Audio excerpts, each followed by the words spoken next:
Business Takeout presents The Cocktale Hour with L.A. Wade.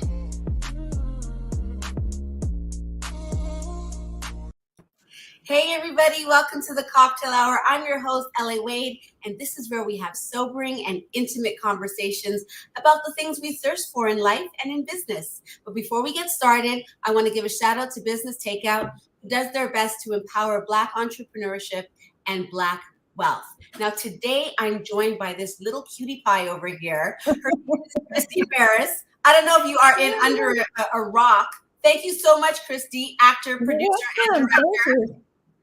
Man, I spent some time when I found out that I'm going to be talking to you. I spent some time, creeping your stuff. First of all, you're adorable, but you are so flexible in your skill. So I want to know more about who you are and how you got to be where you are today. I mean, I just knew what I wanted to do when I was 4, and there was no other option. I didn't have a second option. I just was so naive that I thought everybody made it in the field that they wanted to go into. And so when people tried to say that I wasn't talented or good enough or, being Black, the things that people do, I was just, in my mind, I was like, what do you mean? Like everybody makes it, And so when I moved to Hollywood, I was just in hustle mode, and I stayed working. Like I booked like 7 shows my first 6 months of moving into LA, which is like insane. Yeah, I mean, it was incredible. So, but I think, you really have to have this unbelievable faith, and you have to know your craft. So when people try to challenge me or do little things that can make you second guess yourself, or they'll try to do these little things to make you second guess, I will always go back to, I know my craft. I know what I'm doing. Wow. So, you have to make sure you have that confidence, because otherwise people will run all over you. And you had this confidence at 4? I would say that I did have it. I don't know about 4, but I do remember having it at like 8 or 9. Really? You know what I mean? Yeah, because I just remember like my very first thing that I had to do was the speech contest and memorize this poem, and then the next year, that was 4th grade. And then 5th grade, I ended up doing this play. And that was the first time I'd ever done a play. And it was like, I was in heaven, because I also grew up in a household where you weren't allowed to talk, you talk too much, Exactly. You know what I mean? Like you don't, this grown folks business. It was that energy. So when I got to be up on stage and really express myself, it was incredible, Amazing. I love that. I wanted to ask you about, there's so many things that I want to ask you about, because as I looked through your reel and I was talking about the flexibility of your craft, where did you hone that? I know that you went to Emerson, I believe it was. I did. I went to Emerson. Talk to me about, is that where you feel like you got that? You're very flexible. I think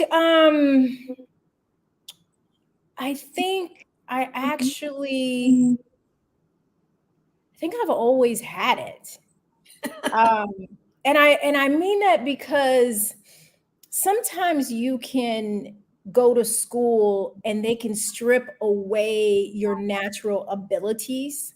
Mm-hmm. And I remember finally like, I should, because in the beginning when I first started, I wasn't in an acting class. I didn't really I moved here in 97. I booked my first, major television type show in 98. And I didn't take a real acting class until like 2005, 2006. Oh, wow. And so a lot of times I would just do it with my friends, you know what I mean? Like, hey, why don't we all get together and let's just go over this? And what I found when I started going to acting class, they started to strip away my natural ability, just my instinct. I was like, this is technique. You got to do it like this. You got to do it like that. And then I got in my head, and that started to mess with me and my auditions, because I was like, I got to do this, and then I got to do a turn, and then I got to do this, and so I think when you're trying to do business and you're trying to make it in whatever field that you're in, you always have to learn how to trust your own gut and your instinct. You got to dance in your own rhythm, because everybody's going to have an opinion on how you should do this and how you should do that. And this is the way it's done. And I always did things not norm. And I think that's why I was able to be so successful and I've been doing this for, I guess, 24 years now. I think I saw something on your reel that you bleep out the amount of time. Oh yeah, I know. Yeah. That thing is great. Yeah, I've been doing this for bleep.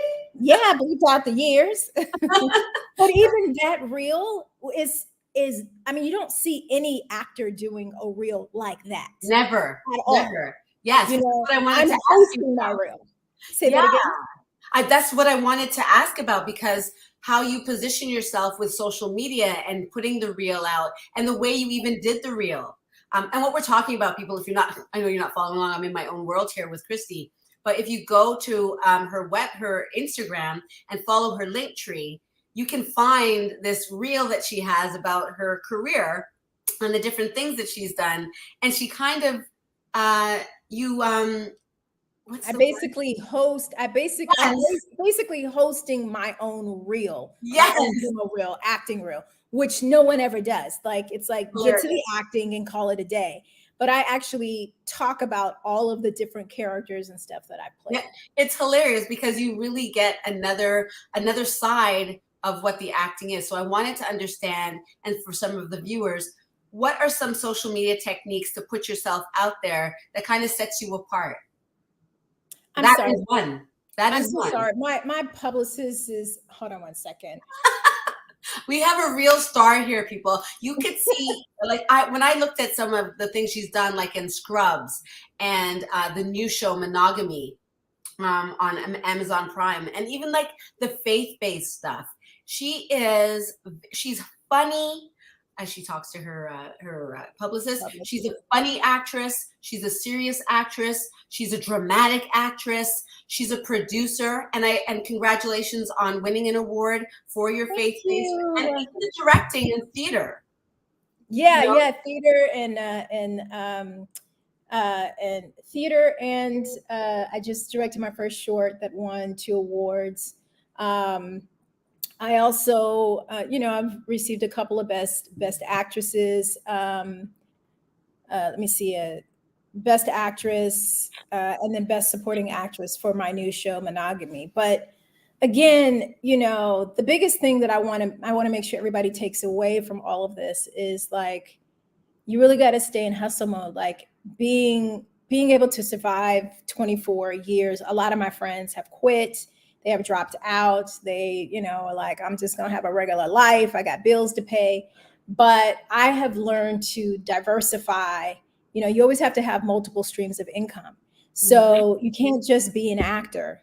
You have to learn how to produce. You got to learn how to direct. Sometimes you got to learn how to be the person who's getting everybody coffee, not because, I got to step down. It's no, I'm not stepping down. I'm being supportive of other people's work so that they're going to support mine when it's my turn to have that opportunity. So I'm okay with being humble, because at the end of the day, I know my craft. You know what I mean? Like, you're not going to make me feel like I'm small just because I'm, being kind and giving somebody coffee and doing all that kind of stuff. Right. I'm here because I'm here to support, but trust and believe I'm running the shit back in the back. You know what I mean? I'm still producing this shit. So don't think that, oh, she's not blah, blah, blah. She's not making it anymore, blah, blah, blah. You know what I mean? It's not that at all. We have a saying in the Caribbean where we're from. A lot of Canadians are from the Caribbean if you're Black here. Yes, shout out to Nova Scotia, but a lot of us are from the Caribbean. And we have a saying, don't take my kindness for weakness. Absolutely. Absolutely. And, and it's also hard because, being a person of color, where do you draw the line? When I first started in this business back in the late 90s, as a Black person, you knew better than to speak up about certain things. Like, I remember I had this I had a Clearasil commercial where the white girl, it was a white girl who was the lead. And the producer and the director was allowing me to improv and all that kind of stuff. And, And so I'm making all these jokes and making them laugh. And then all of a sudden she's like, I thought I was the star of this.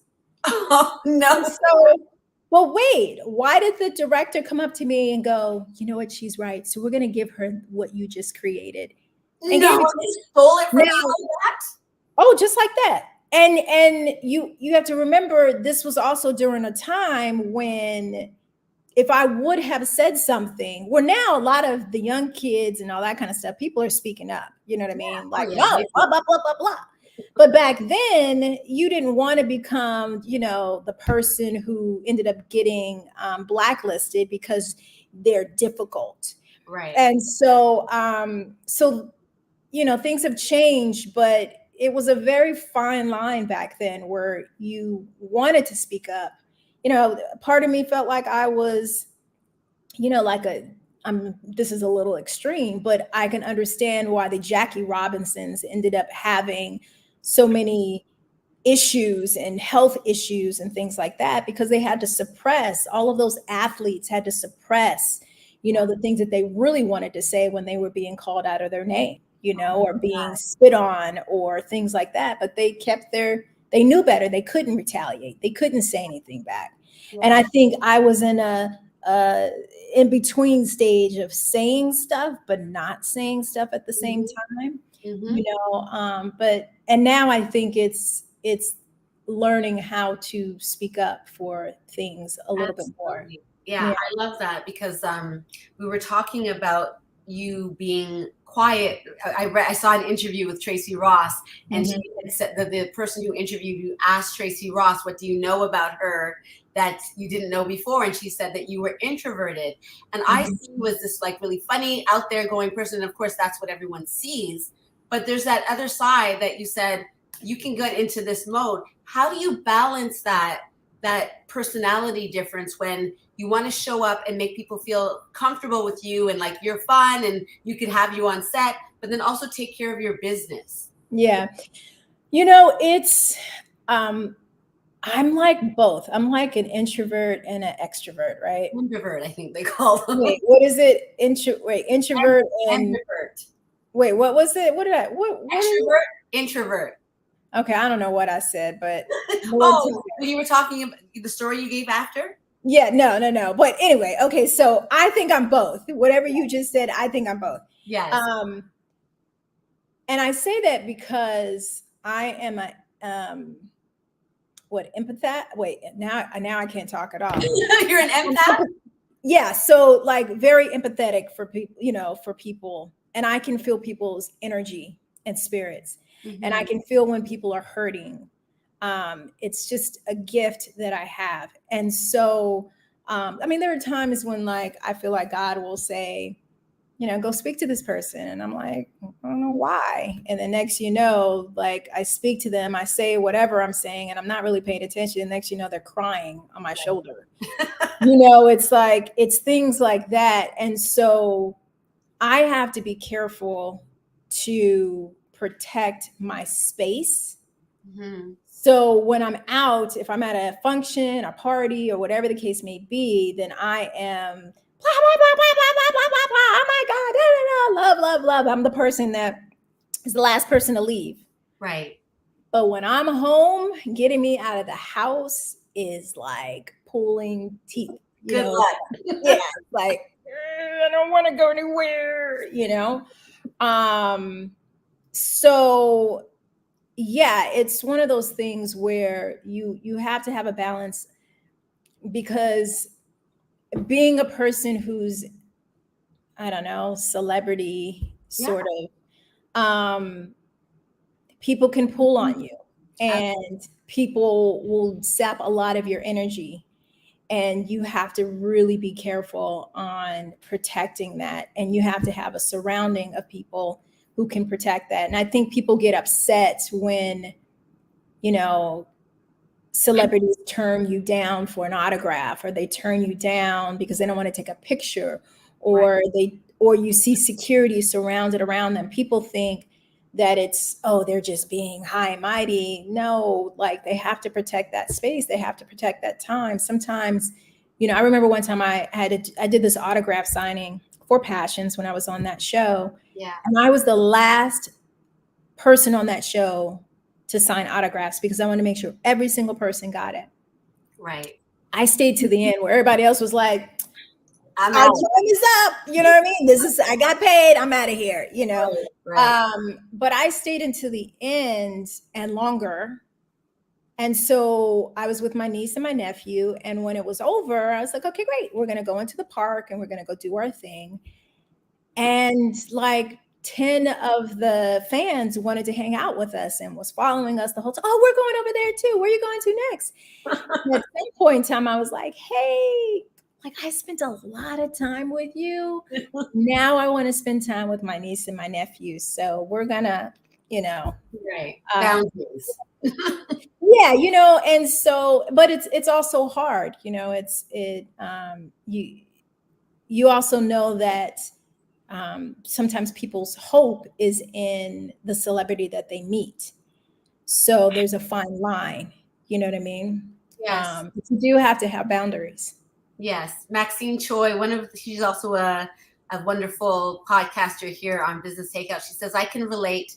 People think I'm the life of the party, but they are not seeing me when I'm alone and how many times I don't even feel like going anywhere or being around people. Yeah. I often feel that myself. So I totally get what you're saying.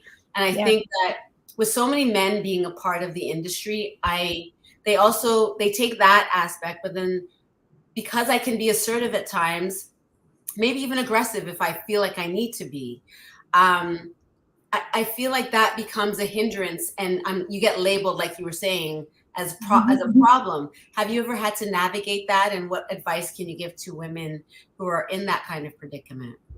I think I've always been pretty savvy on how to talk to people.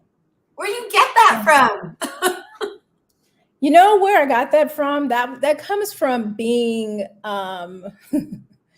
that comes from having kids love you and hate you at the same time. And so you always have to learn how to maneuver so that you're not getting beat up in school. And not to say that people wanted to beat me up, but there were a couple of girls that just, you know, they just hated me. The mean girls. Yeah, they were mean girls. And so you learn how to maneuver through to get people to be on your side. And you read the energy. And I think just as time went on, you know, it's just a skill that you learn how to, you know, how can I get what I need out of the situation? So I think I've always, and I think that's part of it, but I also think it's your energy, because there's a confidence that I've always had and there's a love of God that I've always had. And so when you're bringing an energy of love, even the haters have a hard time being a hater. You know what I mean? Like I remember one guy was like, I can't even mess with you. It's like being next to Jesus. Like I can't even do it. You know what I mean? And I remember casting directors and producers, you know, would ask me, is everybody treating me all right? Because they have known this particular show, the cast members were known for treating their guests bad. Oh, wow. And so, and I've had that happen on several occasions, but everybody always treats me nicely. And I think it's just an energy of love that I'm always putting out. I think it's an energy of prayer that I continually do and have when I'm on set, because I always believe that if I'm on set, there's a reason, and there's somebody that needs a blessing in some way, shape, or form, whether it's just kindness or just building up their confidence of like, no, you got this. I mean, there are times when I've seen other hair and makeup people get, you know, yelled at by cast members. Oh, wow. And I would like have to pull them and be like, nope, we're not going there. You know your crap. Not today, not today. And I would because I was like, you are not gonna fall into that trap. Look what you're doing. You got this right here. Look, you hooking it up, you know. And so it's like encouraging them. And a lot of them were like, you have no idea, like you completely saved me. Like, and wow. So I think I also come from a place of gratitude in a lot of ways. I'm always grateful when I'm on set and when I'm working with people and when I meet people. And then there's also a part of me that, like, if I don't like you, I don't like you. And you will get no love, no attention, no nothing from me. Right. You know what I mean? Like, when after every show, I give all the crew, cast and crew, but the crew in particularly, gifts and stuff because they're never appreciated. Right. But if I don't like you, do you think I'm gonna come up to you and be like, "Hey, here you go"? Just No. because? No. You're too authentic for that, I feel. No, yeah, I can't fake the funk. Like, you can see it on my face. And I think usually we as people, we know in the first 5 minutes if somebody's spirit is good or not, if we're truly in tune and listening. Yeah. But the longer we hang on to a relationship, the more we make up excuses for them. And that's how you stay into a bad relationship. You know what I mean? That's how you continue the cycle.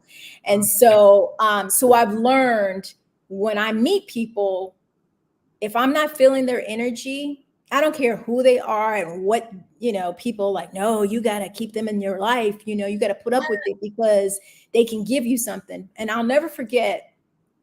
I was at this party. It was a rap party for maybe the Jamie Foxx show or maybe Moesha, but everybody was there. Jamie Foxx, Chris Rock, Steve Harvey, Brandy, like everybody was there. Missy Elliott. Wow. And so we're all there, and I'm young. This is like in 90 when I first moved to LA, so like 98. And I just started booking a few little shows, and I'm like running around there, hi, being, I don't want to call it fake, but eager. Just, I want you guys to see that I'm a nice person so you can hire me. And I'll never forget Steve Harvey, like, looking at me and doing one of these, because at that time he had a big influence on me back then. And he was like, you don't see me run around here smiling up at people's faces. And I remember, I'm jumping to another story actually. Okay. But that was one story that actually did happen, and I'm a repeat what ended up happening afterwards. There was another function where they were doing some very interesting stuff at this party, like. Like, women doing all kind of crazy stuff. I mean, it was, but it was the party to be at because everybody was there. And I mean, all the Black Hollywood. But you felt like you had to be in that environment in order to make it. But I remember feeling so uncomfortable because my spirit wasn't right. Right. With everything that was happening. And I remember what Steve said, and I remember leaving that party against what I really wanted, because I was like, yo, but such and such is here. And I'm really trying to get on that show. Right. But I ended up leaving. And then right after that, I ran into some friends from church, and they were one of the ones that helped me get one of my very first shows. Oh, wow. See, we really underestimate those people in the smaller circles that are also still doing their thing and are connected, but in different ways. So, and also to realizing that you don't have to allow a person to be in your life and manipulate you and dangle the carrot and put up with all of that BS just to try to make it. What it showed me was that I don't have to allow someone to manipulate me to get a job. I can actually leave that environment, go somewhere else, run into somebody at a grocery store, say something about the entertainment industry. They're like, oh, I know such and such. And then I end up getting on the same show that I was trying to get on with that person. And that has happened to me. Of course. So, you know what I mean? Like, so it's also too, people who hate on you. I have like one person who did not like me in this business. And no matter what, she's a casting director. And no matter what she did, every single time she tried to stop me from getting a role in a movie, somebody would end up saying, you know what, we really want Chrystee. They would go behind her back, and then I would end up getting the job. And then I would even have to audition. They would just be like, hey, we're just going to give you this role. Because it didn't make sense. Yeah. And the thing is, my whole point of that whole entire story is, you really have to have faith, and you really have to believe that if you really want something, you have to just know that it is yours and can't nobody take it away, and you can't even mess it up. Right. And if you don't have that type of confidence, and if you have doubt in any way, shape, or form, it will never work. It'll never happen for you, because that little bitty doubt can become a seed that grows. And Right. once you have that in your system, you question every single thing, and you can't question anything, Right. and you can't share everything with everybody, because if you share things with everybody, God didn't give that vision to them. They gave it to you. So they might be like, oh, I don't think you should do that. And now you're second guessing what God already told you to do. You know what I mean? It's like, So I know important. I'm talking a lot, but hopefully this is a blessing. This is exactly what people need to hear, because we listen, especially if you're trying to get into an industry and some of the gatekeepers are informing you about who you are. You don't know how to navigate that if you don't have that faith base. So I can hear that faith is an important aspect. It's definitely a part of my life. And so I was going to ask you about when you did that faith-based movie. Have you only done one? Or have you done many of those? It's the only one that I've done. It's had you weren't even really into it in the beginning of your character. Wasn't really. Oh, I know, right? So yeah, funny. faith. Yes. Yeah, it's had over 20 million views. It's still like they just showed it at Joel Osteen's church like 2 months ago. Like, and I shot that movie in 2015. Wow. It is been seen all over the world, and people love it. Yeah. It's an amazing, it's definitely one of my favorites. Between that and Monogamy are probably two of, and I have a lot of great characters, and all my characters are so different.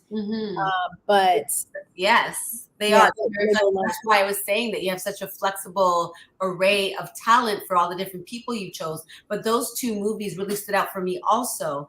And I think what I felt, and what I think I've heard you even articulate when you speak about it, is it's the story, the storylines of those characters, and the storyline of what those, I guess, the writers are creating as a result of that. These are relatable. These are real stories. Not that the other things are not relatable. It's just that it strikes something different inside of us that we all can say, that's a truth with a capital T. Yeah. I think that's why people love it so much, is because they can find something in them that they can relate to with these characters. Absolutely. And I want to say something. If there are young people, anybody actually, who are watching this, because I talk about confidence, and I know it sounds like I'm so sure of myself.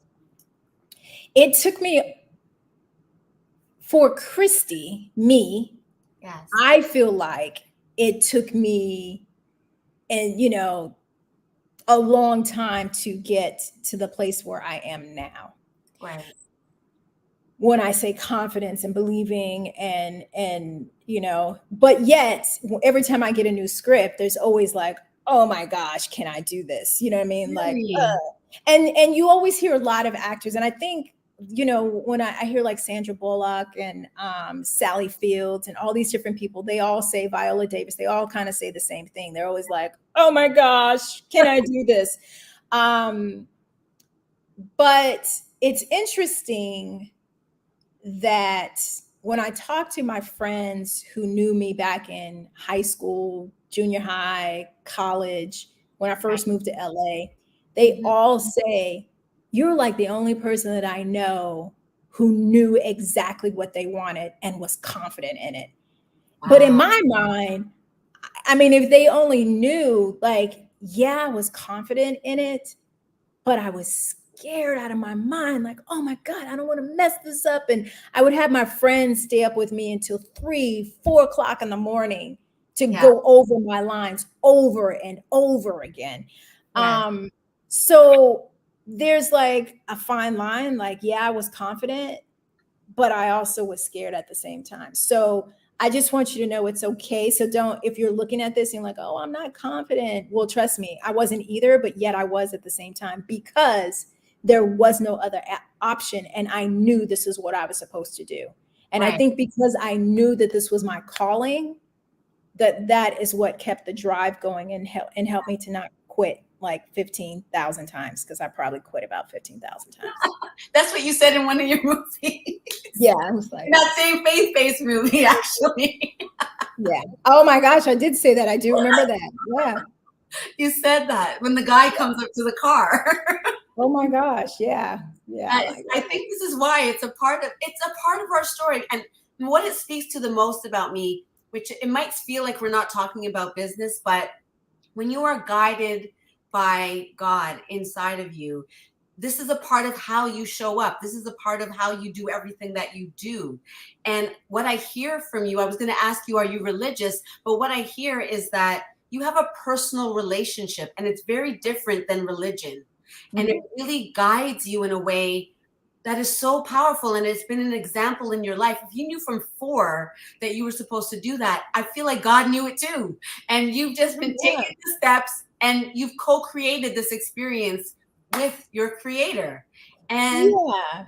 it gives me goosebumps for you. Yeah, and it's interesting because it wasn't like I grew up in this, like in church and all that kind of stuff. Like, yeah, like, it wasn't like Yes. people in my family were like reading the Bible. You know what I mean? I don't even think they know a single quote from the Bible. It wasn't until later that my relationship with Christ got stronger, but I think it was always there, and it has evolved in different ways. Like any relationship. Yeah, I agree. And I think, I don't knock anybody else's faith.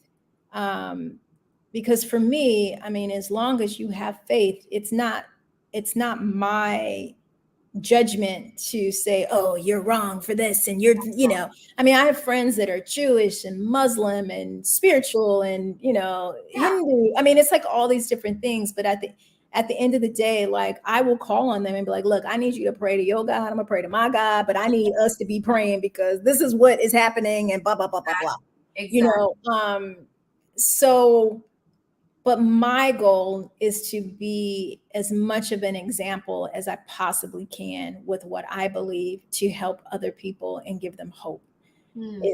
Is what I feel like I'm called to do. I just want to give people hope. I want to show love. I want people to know that they're not alone and know that there is purpose in this life, and that there's more than just, I think as we all learned during COVID, there is way more than just getting a paycheck. It's about life and love for people and hope and living life and traveling, if that's what you love to do, and spending time with family. And I mean, I've learned to appreciate life a lot more once I saw so many friends and family members die of COVID and other things. And even going through some of my own health challenges of having surgeries that they were minor, but they were enough to make me go, oh, shoot, I could really die. Like, you don't know what really die. You know what I mean? I do. So yeah. You had a quote on and you're speaking to it right now, but your quote was, my success means nothing if I've not planted a seed in someone's life.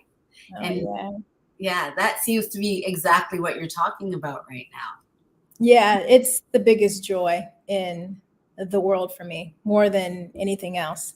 Yes. When I can see somebody's light get turned on, even if it's for a second. I mean, I remember talking to this homeless guy that was, I usually walk this way, but something told me to go this way, and it was a longer walk. And I was like, why? I don't want to walk the long way. I need to hurry up and get there. But I went that way. And then I ran into this guy, and I was just like, oh, because in my mind, I'm thinking, well, maybe he's the reason why I walk this way. So what is it that I'm supposed to say? What am I supposed to do? And so I was just like, oh, you know what? Because you know how you walk down the street and people are giving you little Bibles and it's just like the New Testament or whatever. And so, somebody gave it to him. I was like, hey, do you have a Bible? And he was like, no. I was like, oh, because I have this. And he's like, oh, I'll take it. So fast forward to 3 months later, I did an internship in LA. This was because this happened in Boston. And I happened to do the same thing. I'm going to go this way instead of this way. And I ran into the guy again. And he went to jail and he got out at that moment that I ran into him. And he was like, oh my God, hey. And I'm just like, oh my hey, God. who is this guy? And he was like, this is what saved me. And he pulled out the Bible out of his top pocket right here. He was like, this is what saved me. And actually, you know what? It was actually a year. It was a year later because I stayed in LA for a whole entire year. So I ran into him a year later. Yeah. Those stories are this proof that is what's guiding you. You are going in the right direction. You are doing the right things. And sometimes there's those periods of, I don't know if I'm doing the right thing. But then things like that just, signify, yes, you are. Just to transition a little bit before you leave, because I know that you have another, you're a busy actress and all. I want to play a little game that I call Word. And this time I'm going to do like a versus. So prime time versus daytime. Okay. Go. You tell me what you like or don't like about either of those things. Prime time versus daytime. Oh, okay. So prime time pays more. Daytime does not. You work more hours during daytime and you get paid less than prime time. Important. Yeah. Prime time, you can, depending on the type of show, you can actually do it in front of an audience, which is amazing. Yeah. Daytime, the fan base is absolutely amazing and they will stick with you for life. Wow. So my fan base is majority from the show Passions, and I am so grateful for that. Wow. Yeah. My favorite quote from Passions was, a sister would never do this to another sister. Girl, yes. You never do this to a sister. You're nothing but a whore. A low life whore. That was awesome. I was Why do I still know that? And that was back in 2001 or 2. Because it's the same reason that I could know nothing really about it and watch it and be, that's the thing that stands out to me. I still know that quote. That is hilarious. Okay, producing versus directing. There's nothing like being a producer and seeing something come to the finish line and putting people together. Putting a whole team together is freaking amazing. Yes. Directing, getting the opportunity to bring out from an actor something that they didn't even know that they had inside of them. That is incredible to see, to watch somebody grow and go, I've never thought I could do something like that, and to watch them cry after watching the stuff that they did is amazing. Wow. I can relate to that part for sure. Seeing people get it and be like, wow, I did that. I did that. Yeah. Okay. I love it. Theater versus TV versus film. As an actress. Yeah. There's nothing like being on stage and hearing the audience. It is probably the most rewarding, instant rewarding thing that you can do. Yeah.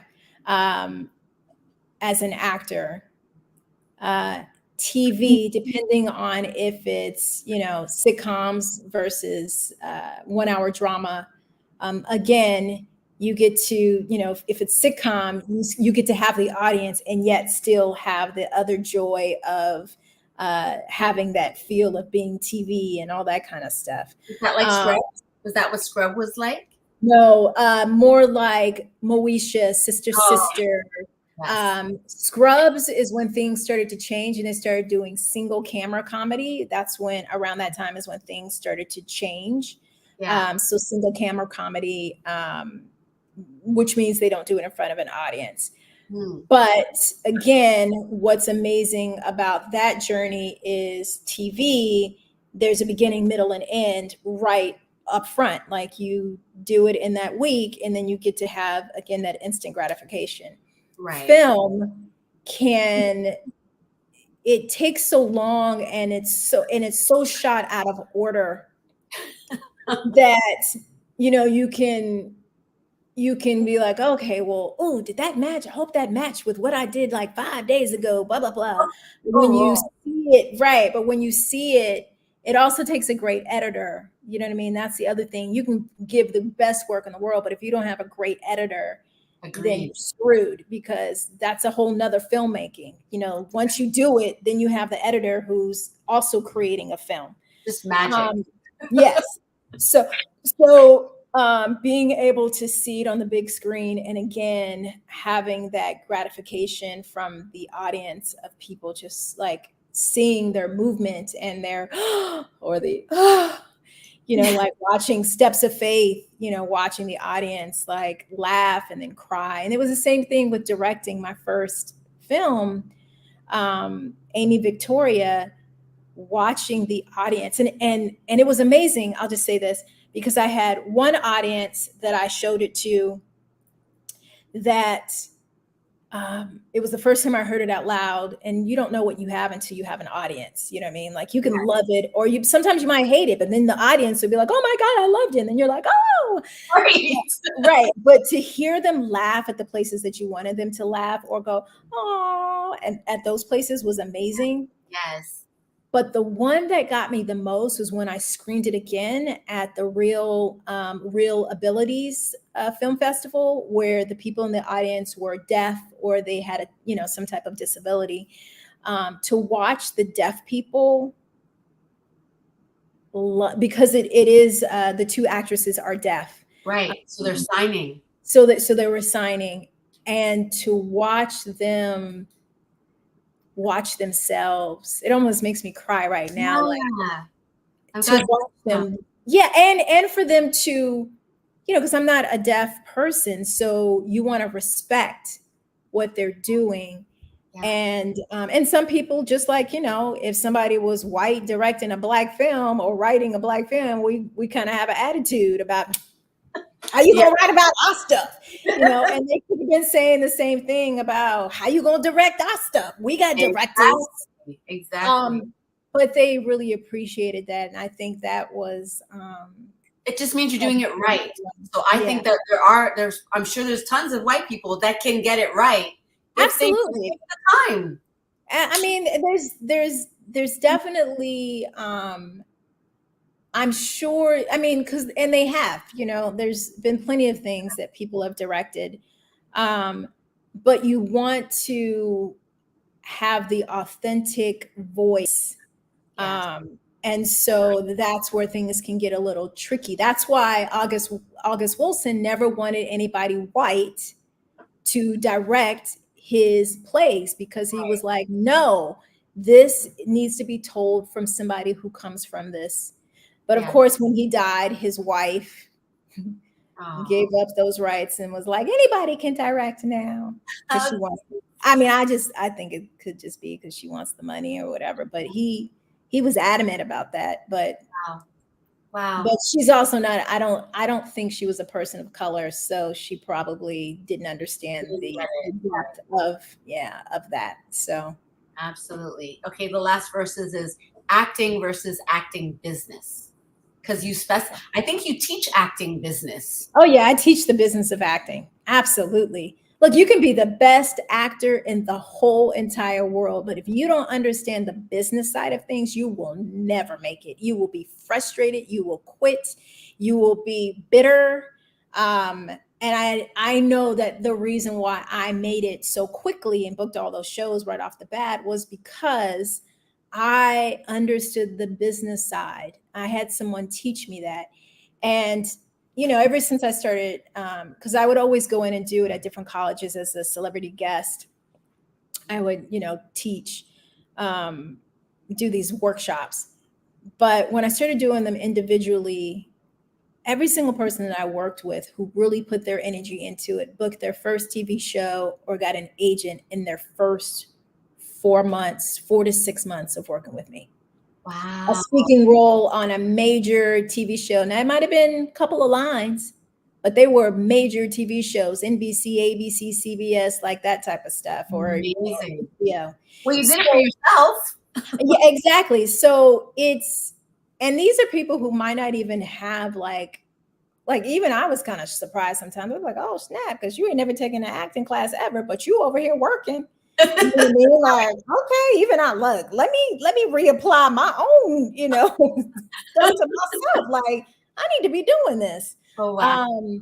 So sometimes you'll watch TV and you're like, how did they make it? Because they suck, but it's because they understood the business side. That is really important. I think that is very, very important. And I know you do workshops.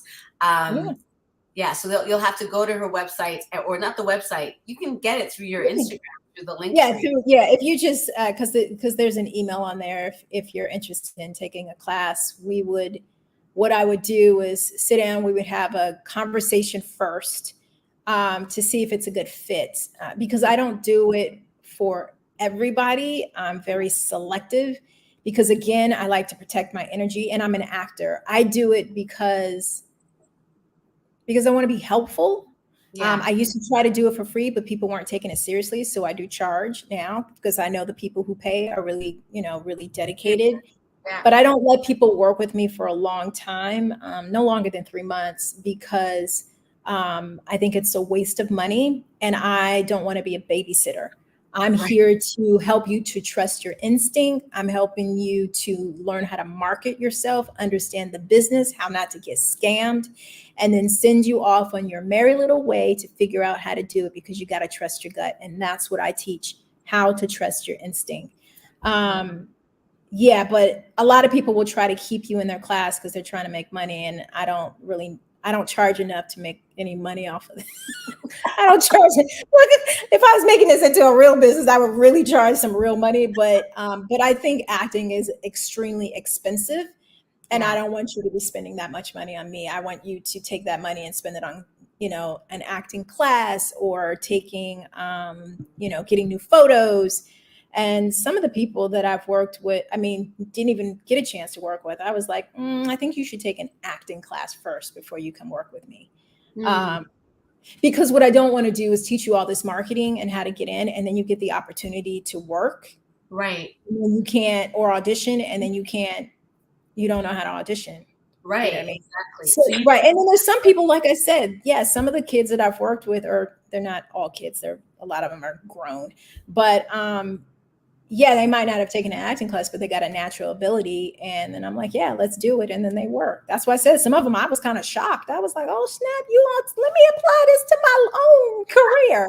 Let me to my own skills. I forgot how to use this myself, How do you choose what you want to produce or direct?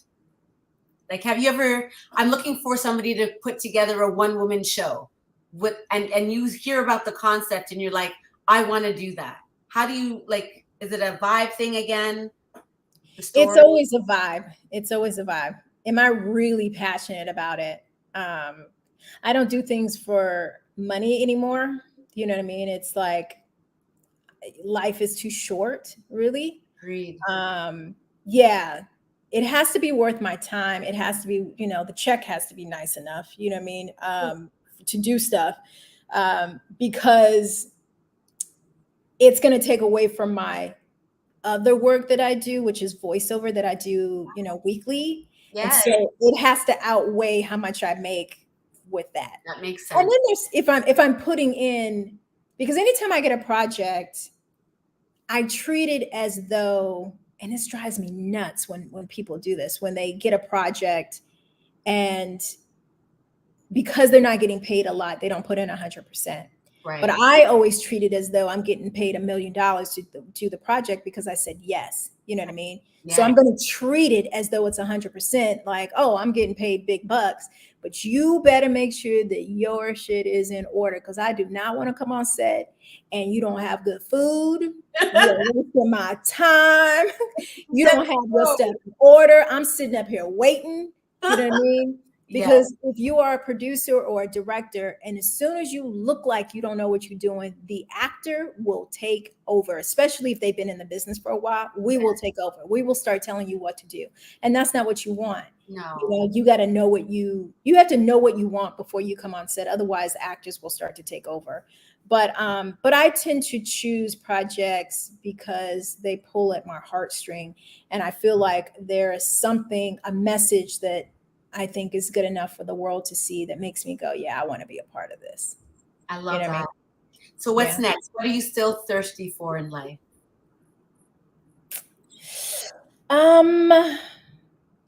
Right now, my main thing is I'm traveling the world at this moment. Like I'm taking my mom to Puerto Rico. She's never been on vacation. She'll be 70. I'm going to Egypt. I'm going to Morocco in a couple of months. That's like number one, taking care of me and my health and all that kind of stuff. Mm-hmm. And then I do tons of voiceover work, which is phenomenal. Praise God for that, because you can do that anywhere. And then I'm creating a website for actors to help them with their auditions, which is, character breakdown, that type of thing. Yeah. So I'm working on that. And then I have a talk show that I'm creating that is social conscious, like bringing people from different parts to talk about the same subject from different types of backgrounds. I like it. So yeah, and I'm producing, another show that I'm an executive producer. And then right. I'm also thinking of maybe somebody just asked me this the other day, and you just brought something up. I was like, was that a sign? Like, I was like, it was. Yeah, but I have a one-woman show that I used to tour, and I'm thinking of maybe hiring somebody to play the character and direct them in my one-woman show. So amazing. That's kind of, yeah, instead of me being on stage directing someone else. There it is. I think it's gonna happen. I can't wait to see it. I used to be out in Santa Monica a lot. I had gotten married there, and I love being near the water. LA is great, but in the internal part, it doesn't feel the same as it does in the water. So if you're looking for healing, go near the water. How do people reach you, Chrystee? Yeah, you can just reach me at Chrystee Pharris, either Instagram or Facebook. I'm on either. Yeah, I'm on either. And right now, I mean, if people wanted to email me, I'll definitely, or inbox me. Yeah. But I am also protecting my space. I got off social media a little bit when I realized I was being manipulated by Instagram and Facebook. Oh, yeah. Somebody, Maxine is saying, I will do it. We have the same hair. And you do. I love it. Yes, we do. Yes, you do have the same hair. You do look alike, actually. I love that. I can see a little bit of her face just because I need my glasses, but I'm like, oh yeah, she does look like me. I want 15%, Maxine. What'd you say? I told her I want 15%. I love it. Yeah, no, I was being manipulated on Instagram and Facebook by kind of like the clickbaiting thing. I started looking up something, and then it became like this obsession of trying to find certain things, and it sent me down a rabbit hole. And I was like, yeah, no. So I'm not on there as often. And I also was getting so much negative Black people getting beat up and, Yeah, and I don't like fighting. to purpose our oppression at all. Yeah. I'm good. I see enough of it just living it, so I'm good. Yeah, exactly. But once you start clicking on one thing, It it starts to send starts you to. more. Yeah. So that's why I was like, I have to stay off, especially during the pandemic. It didn't help. Oh my goodness. Well, Chrystee, thank you so much for spending time in the Cocktale Hour with us. We are here to inspire Black wealth and Black entrepreneurship, and you have definitely done that today. So thank you so very much. Thank you as well. Yes, my prayer for you is to take care of your health and to do your one-woman show. And you can be in it or not be in it. And I know you'll be guided in the right direction. Just thank you for everything. If you'd like to sponsor anyone, not you yourself, or if you do, that's fine. But anyone else out there who would like to sponsor or advertise on the Cocktale Hour through Business Takeout, hit up Banky. Banky Benjamin is my producer from Business Takeout. We'll be happy to speak with you. I'm your host, LA Wade. You've been in the Cocktale Hour again. We'll see you next week at 5. And Chrystee, thank you so much. Thank you. See you. If you enjoy our programming and want to help support Black entrepreneurship, please donate today. www.businesstakeout.com/donate.